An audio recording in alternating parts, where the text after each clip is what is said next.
ભરૂચની મોહિની હત્યા કેસમાં સંડોવાયેલા અન્ય ગુનેગારોને ઝડપી પાડવાની માંગ સાથે પોલીસ ઇન્સ્પેક્ટરને રજૂઆત કરવામાં આવી હતી। ભરૂચના વેજલપુર વિસ્તારના ચકચારી મોહિની હત્યા કેસમાં હત્યારાની ધરપકડ બાદ પોલીસે હત્યા માટેનું કાવતરું ઘડનારની ઘડાયેલી હોવાની ધારણા સાથે હત્યા કેસમાં સંડોવાયેલ અન્ય આરોપીઓને શોધી અને ઝડપી પાડવાની કવાયત હાથ ધરી હતી। જ્યારે બીજી બાજુ મોહિનીનો પોસ્ટમોર્ટમ રિપોર્ટ આવ્યો હોવા છતાં પણ પોલીસે રિપોર્ટ જાહેર ન કરતા વેજલપુર વિસ્તારમાં તેના ઘેરા પ્રત્યાઘાત પડ્યા છે। મર્ડર મિસ્ટ્રી પહેલા મોહિનીના પરિવારજનોએ મોહિની પર સામૂહિક બળાત્કાર ગુજાર્યો હોવાની આશંકા વ્યક્ત કરી હતી। જોકે સમગ્ર તપાસમાં હત્યારા પ્રેમી જયંત મિસ્ત્રીની અટકાયત બાદ પોલીસે તપાસ મંથર ગતિએ ચાલતા વેજલપુર વિસ્તારના લોકો ગરમાયા છે। આજરોજ વેજલપુર વિસ્તારની મહિલાઓના ટોળાએ ફરી એક વખત બી ડિવિઝન પોલીસ મથકે હલ્લાબોલ કર્યો હતો।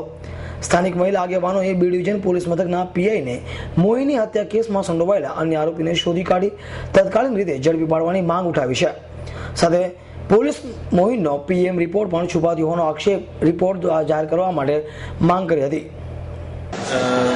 મોહિની હત્યાકાંડ બાબતે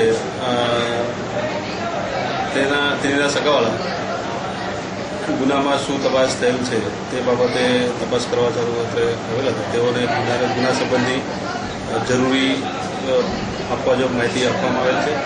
તેઓને આ પોલીસે કરેલ કાર્યવાહીથી સંતોષ જણાવ્યો અને તેઓને કંઈ પણ માહિતી જોઈતી હશે તેઓને પૂરી પાડવા આવનાર છે। બરાબર છે। શું થયું છે માસી? મારી છોકરીની માહિતી કંઈ મળતી નથી 15 દિવસ છે એટલા માટે અમે અચ્છા, સાહેબ પાસેથી શું જાણવા મળ્યું આપને? સાહેબ કાર્યવાહી કરતા આપ શું ઈચ્છો છો? છોકરીને સજા મળવી જોઈએ, એને સજા મળવી જોઈએ। મારી છોકરી ન્યાય આપો, જેવી એને ફાંસી આપે એવી એને ફાંસી આપો। મારું નામ જાગૃતિબેન કનુભાઈ મિસ્ત્રી છે।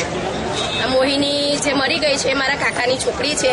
અમને 15 દિવસ થઈ ગયા છે, હજી કંઈ અમને વસ્તુ એનું મળ્યું નથી ને છોકરાને 5 દિવસના રિમાન્ડ હતા, તો રિમાન્ડમાં શું થયું એ અમને એની કંઈક જાણ નથી થઈ। પ્લસ કે પીએમ રિપોર્ટ અમને હજી મળ્યો નથી, એટલે એનું અમે પ્રોસિજર શું છે આગળ તે સાહેબ માટે જાણવા આવ્યા છે। સાહેબે કહ્યું કે એની પ્રોસિજર ચાલુ છે અને તમને જે રિપોર્ટ જોઈતા હશે તે અમે તમને આપીશું।